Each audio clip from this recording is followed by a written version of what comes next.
80 సంవత్సరాల వయసున్న ఒక వృద్ధురాలు తీసుకుని వచ్చి కట్టేశారు. దానికి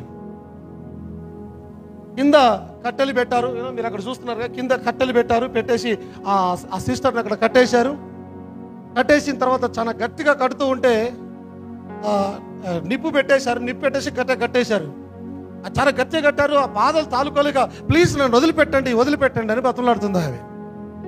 దయచేసి నన్ను వదిలిపెట్టండి అనగానే అక్కడ ఎవరైతే ఆమెను బంధించాడో ఆ వ్యక్తి అనుకున్నాడట, ఆహా ఈమె ఒప్పేసుకుంటుంది, ఇక యేసుక్రీస్తు దేవుడు కాదని ఒప్పేసుకోవాలనుకుంటుంది, అందుకే కట్లు ఇప్పమంటుంది అని చెప్పేసి పోయి కట్లు ఇప్పి బయటికి తీసుకొని వచ్చాడట.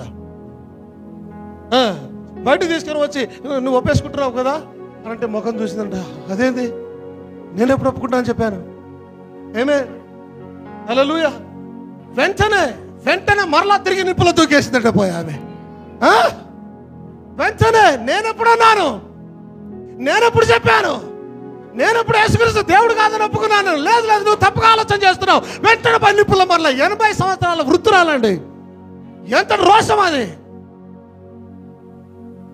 ఒక పండు ముసలి ఎలా చనిపోతుంది ఆ విధంగా?